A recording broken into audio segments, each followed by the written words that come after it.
नमस्कार, बहुत बहुत स्वागत आपका। मैं हूं आपके साथ मनुराज सक्सेना। श्री कृष्ण जन्मभूमि के पास एक अद्भुत स्थान है जिसे हम निधि वन के नाम से जानते हैं। हो सकता है आप में से कई लोग निधि वन गए हों और जो नहीं गए हैं उन्होंने निधि वन के बारे में सुना जरूर होगा। निधि वन को दुनिया की सबसे रहस्यमय जगहों में से एक माना जाता है। वो इसलिए क्योंकि निधि वन में दैवीय चमत्कार को एक दावा द्रौपदी युग से चला आ रहा है। दिन भर तमाम लोग निधि वन में आते हैं, लेकिन शाम ढलते ही निधि वन को बंद कर दिया जाता है। यह माना जाता है कि शाम ढलते ही निधि वन के हजारों पेड़ गोपियों का रूप धारण कर लेते हैं और उन गोपियों के साथ रासलीला रचाने भगवान श्री कृष्ण स्वयं आते हैं। निधि वन के अंदर एक रंग महल है। दावा किया जाता है कि हर सुबह जब रंग महल को खोला जाता है तो वहां श्री कृष्ण की मौजूदगी के निशान मिलते हैं।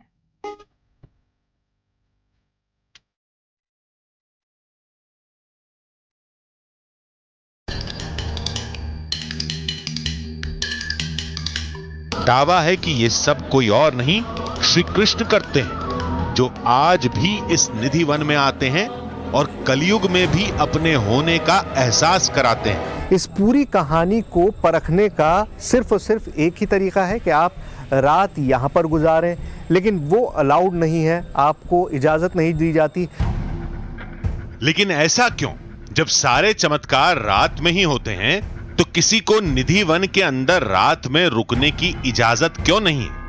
जब हमने इस सवाल का जवाब सुना तो हैरान रह गए। बहुत से ऐसे लोग होते हैं जिनकी आकांक्षा रहती है, इच्छा होती है कि हम कहीं क्वेरी है कि नहीं, सच्चाई है कि नहीं, जैसा आपने कहा हकीकत है कि नहीं, तो आधी हकीकत नहीं पूरी हकीकत है। इसके लिए वहाँ रुकते हैं वो लोग और सुबह जब वो लोग मिलते हैं तो अनकॉन्शियस होते हैं। अब कुछ देर में यहां अंधेरा छा जाएगा। आखिरी आरती के बाद धाम को 7 तालों में बंद कर दिया जाएगा। फिर सभी लोगों के साथ हमें भी धाम से बाहर जाना होगा, लेकिन उससे पहले हमें कुछ ऐसा करना होगा जिससे लोगों की आस्था को चोट भी न पहुंचे और हमारी पड़ताल भी अपने अंजाम तक पहुंच जाए। लोगों को अमूमन शक ये होता है कि निधि वन में जो ताले लगाए जाते हैं उनकी चाबी किसी और के पास होती है और कोई और आदमी रात में अंदर जा सकता है। इस शक को दूर करने का सीधा तरीका ये है कि मैं एक ताला खुद लगाऊं। आज से पहले ऐसा कभी निधि वन में नहीं हुआ कि किसी और का ताला चाबी यहाँ पर इस्तेमाल किया जाए, लेकिन मैं कोशिश करूँगा कि एक दरवाजे पर मेरा ताला हो ताकि कोई भी अंदर मेरे बगैर ना जा सके। दूसरी चीज़ ये है कि हम प्रसाद लेने की कोशिश करेंगे। जो सुबह में प्रसाद दिखाया जाता है उसको लेने की कोशिश करेंगे और उसको किसी एक्सपर्ट से जांच करके ये देखेंगे कि आखिर वो प्रसाद किसने खाया है, किसने चबाया है। लेकिन हम इतने से संतुष्ट नहीं थे। रंग महल के साथ इन पेड़ों का रहस्य सुलझाना था। इसके लिए हमने एक नया तरीका इजाद किया। ये जो पेड़ हैं यहाँ पर, उनके बारे में कहा जाता है कि रात में गोपियाँ बन जाते हैं और रास लीला करते हैं भगवान कृष्ण के साथ। अगर ये पेड़ इंसानी फॉर्म में आते हैं, इंसानी रूप में आते हैं, तो जाहिर है ये अपनी जगह छोड़ते होंगे, रास लीला करने के लिए रंग महल की तरफ जाते होंगे, तो ये सारे पेड़ अपनी जगह पे नहीं रहते होंगे। इसीलिए मैं तागा लाया हूँ और कुछ पेड़ों को मैं एक दूसरे से बांध दूँगा। उससे होगा ये कि अगर पेड़ अपनी जगह से हिलेंगे, जैसा कि यहाँ पर सब लोग मानते हैं, तो ये जो धागा है ये टूट जाएगा। तो शुरू करते हैं। पहले इस पेड़ को यहाँ से यहाँ तक बांधते हैं, उसके बाद देखेंगे कि क्या होता है। हमने 8-10 पेड़ों को आपस में बांध दिया। क्या आज की रात भी श्री कृष्ण निधि वन में आएंगे? क्या ये पेड़ सखा बनकर अपने भगवान के साथ रास करेंगे? क्या ताला लगने के बावजूद आज भी रंग महल में रखा प्रसाद खाया हुआ मिलेगा? अगर ऐसा होता है तो यकीन मानिए, निधि वन की पड़ताल आज एक नया मोड़ लेने वाली थी।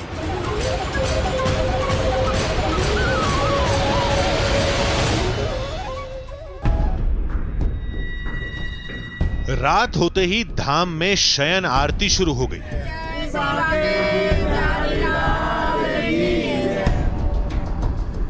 आरती के बाद रंग महल के गर्भगृह को रोज की तरह सजा दिया गया।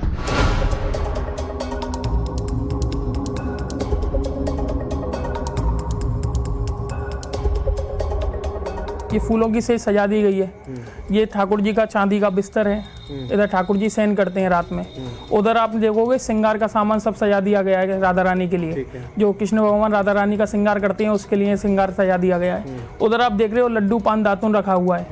जो दातुन चबा हुआ मिलता है, जैसे 2 रखते हैं हम, राधा कृष्ण का 2 दातुन रखते हैं। उधर जो करुआ है उसमें जल रखा हुआ है, पान उधर रखा हुआ है और लड्डू उधर रखा हुआ है। कभी ना कभी ऐसा प्रतीत होता है, मतलब कि रोज ऐसा प्रतीत होता है, लड्डू खाया हुआ मिलता है, पान चबा हुआ मिलता है, दातुन उतरी हुई मिलती है। दावा यही था कि सुबह सारा सामान बिखरा मिलेगा, प्रसाद का भोग लगा होगा, बिस्तर पर सिलवटें पड़ी होंगी और ये सब इसलिए होगा क्योंकि रात में यहां श्री कृष्ण आते हैं और विश्राम करते हैं। तो शयन आरती हो चुकी है और अब वो वक्त आ गया है जब मंदिर के गेट्स बंद होंगे। रोहित सारे गेट बंद कर रहे हैं। कितने ताले लगाते हैं रोहित? हम यहाँ 7 ताले।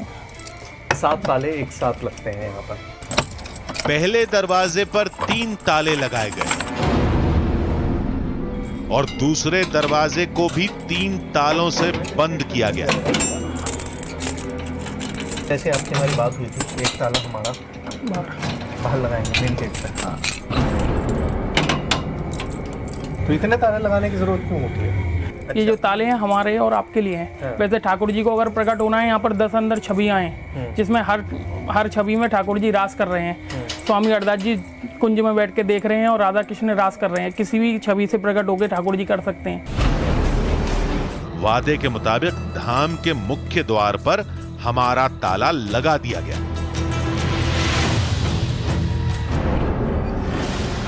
निधिवन के मुख्य दरवाजे पर लगे ताले की चाबी केवल हमारे पास थी। तो सुबह के 4:30 बज रहे, मतलब वो वक्त जब मंगला आरती होती है निधिवन में। और आज सुबह बहुत खास है क्योंकि ऐसा पहली बार हुआ कि मंदिर के मेन गेट की चाबी पुजारी के अलावा किसी और के पास हो, और वो चाबी मेरे पास है इस वक्त। और जब तक मैं नहीं पहुंचूंगा वो मंदिर को खोल नहीं सकता। सुबह मंदिर पहुंचकर हम बाकी लोगों का इंतजार करने लगे ताकि सबके सामने दरवाजा खोला जा सके।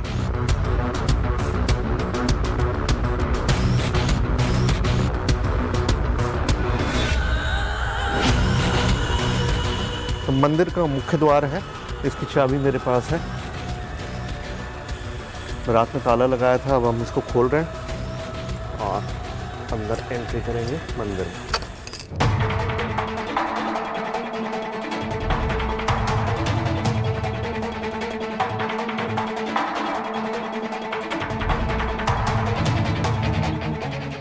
रामा प्यारे कुंज विहारे श्री हरदास। धाम में पसरा सन्नाटा कई सवालों के जवाब लिए अपने आप में सिमटा हुआ था।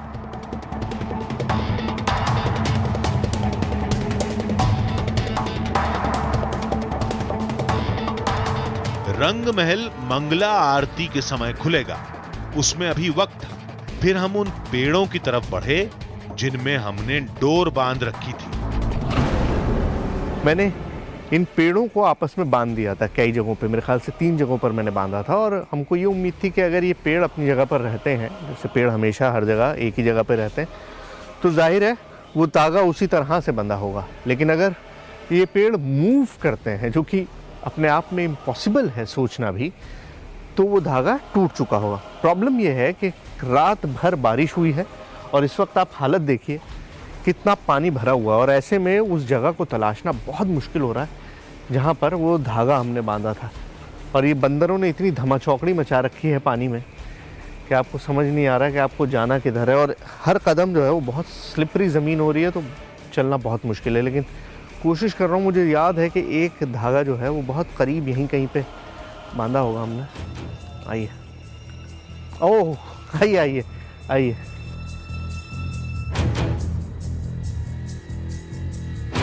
और पहला धागा टूटा हुआ मिला। आपको ध्यान होगा कल शाम में मैंने लाल रंग का ये धागा इस पेड़ से उस पेड़ पे बांधा था, और अगर आपको नहीं ध्यान है तो एक बार फिर देख लीजिए।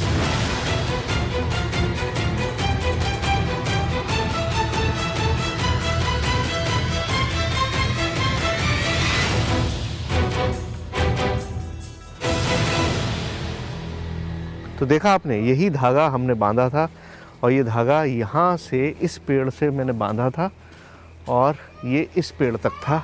ये रहा,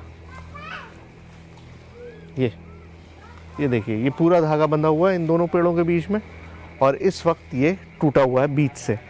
ये देखिए, मैंने अभी पकड़ रखा है इसलिए आपको ये पूरा दिखाई दे रहा है, इस पेड़ से लेकर उस पेड़ तक।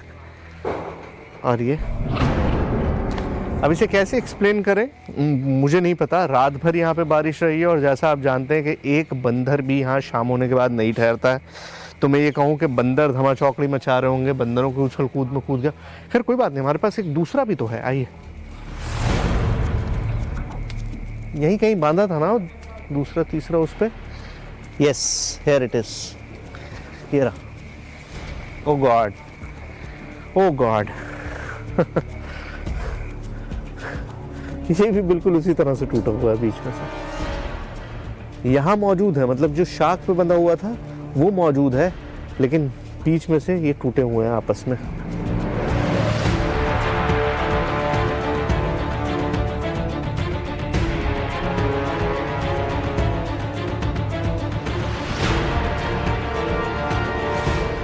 कुछ यही हाल झाड़ियों में बंधी डोर का भी था। मैं इसे थियोरेटिकली एक्सप्लेन करना चाह रहा हूँ, लेकिन मेरे पास कोई एक्सप्लेनेशन नहीं है। मतलब ये धागे बंधा हुआ था, क्यों टूटा, कैसे टूटा, रात में जब कोई आता नहीं है, जब कोई जानवर यहाँ से नहीं गुजरता है, जब हम खुद बार बार कह रहे थे कि यहाँ कोई नहीं रहता, तो ऐसे में ये कैसे दो हिस्सों में टूट गया, दो स्प्लिट एंड्स इसके बन गए, ये कहना मुश्किल है। केवल टूटी हुई डोर से निधिवन का चमत्कार साबित नहीं होता। हो सकता है ये सब तेज हवाओं ने किया हो। असली तस्वीर तो रंग महल के खुलने के बाद ही सामने आएगी।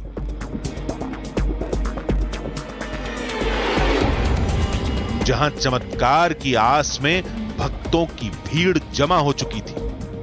फिर गर्भगृह का गेट खोलने का वक्त हो गया। बोलो राधा रानी की जय, बांके बिहारी लाल की जय, स्वामी जी महाराज की जय। दरवाजा खुलते ही पुजारी चमत्कार की निशानियों को तलाशने लगे। उसके बाद जो दिखा उसने हमें हिलाकर रख ये दिया। देखो दोनों दातुन करी हुई। विश्वास नहीं होता, जो लड्डू 8 तालों के अंदर बंद था उसे किसी ने खाया। डिब्बे के अंदर दिख रहा है कुछ भोग लगा हुआ। ये देखो, राधे राधे। पान चबाए हुए थे। ये देखो पान जमा हुआ। राधे राधे राधे राधे।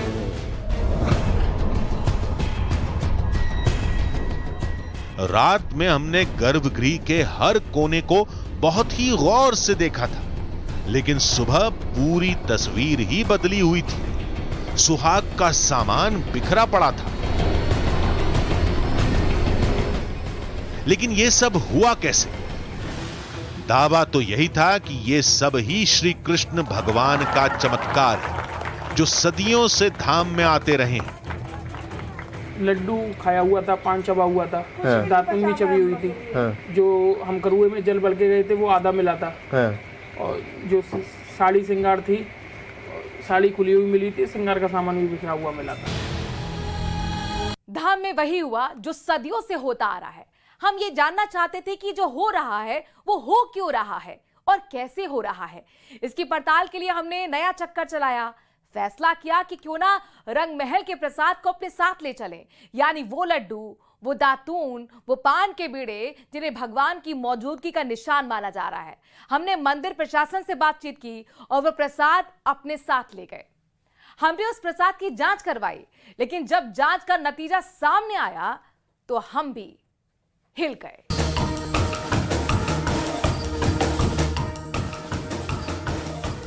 निधि वन में हमारे सामने भी वही हुआ जो सदियों से होता आ रहा है।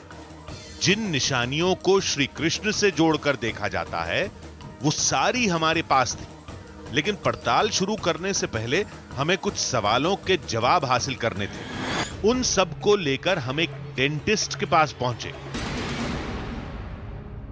ये दातुन जब कल रखी गई थी तो ये बिल्कुल मतलब जो नॉर्मल दातुन होती है प्लेन थी, यूज नहीं थी, और अभी आप इसका स्वरूप देख रहे हैं कि पूरा यूज हुआ हुआ है जी। तो मैं आपसे जानना चाह रहा हूँ कि क्या इस पे कोई दांत के निशान है, या हम ये स्पेसिफिकली बता सकते हैं कि ये ह्यूमन ने इस्तेमाल किया है, किसी ने मुंह से चबाया है?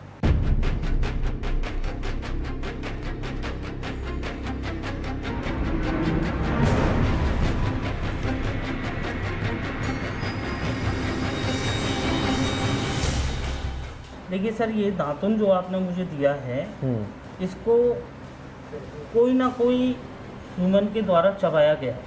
अच्छा, मतलब इंसानी दांत मौजूद है इसमें? मौजूद है। ये तो हो गई बात इसकी जी। मुझे बताइए, जैसे ये पान है, अब ये पान इसमें बहुत ज़्यादा मिल गया है जी, लेकिन ये उनका कहना है कि ये भी इस्तेमाल, ये भी चबाया गया है, ये यूज़ किया गया है। देखिए जैसे ये क्या ये भी आपको लगता है कि काटा गया है?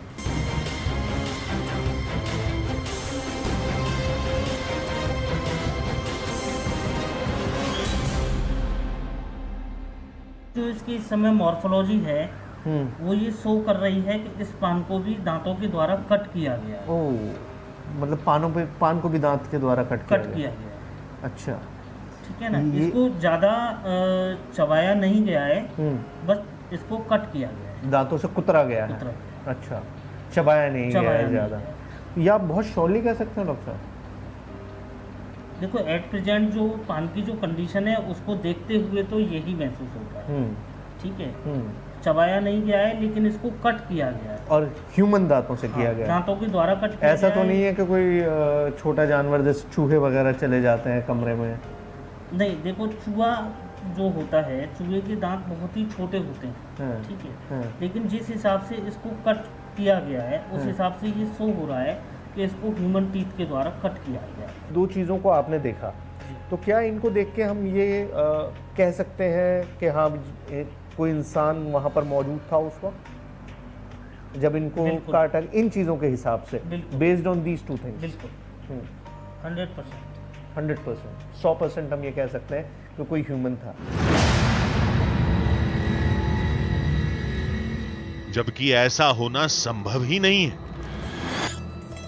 हमने गर्भगृह के चारों तरफ ध्यान से देखा था। मुख्य दरवाजे के अलावा कहीं से भी अंदर जाने का रास्ता नहीं था, और दरवाजों पर 6 ताले लगे हुए थे। यहां तक कि धाम के मुख्य दरवाजे पर हमारा ताला लगा था। फिर यह हुआ कैसे? पुजारी के मुताबिक प्रसाद का भोग लगाने वाले भगवान हैं, और विज्ञान के मुताबिक यह काम किसी इंसान का है। जबकि यह प्रसाद और सामान जहां रखा था वहां किसी इंसान का पहुंचना मुमकिन ही नहीं था। लेकिन आधुनिक युग की सोच इसे चमत्कार मानने से भी रोकती है। ऐसे में निधि वन को लेकर एक बड़ी वैज्ञानिक पड़ताल की जरूरत है, ताकि उसके नतीजे पर वैज्ञानिक शोध किया जा सके। तभी इसकी हकीकत लोगों के सामने आ पाएगी।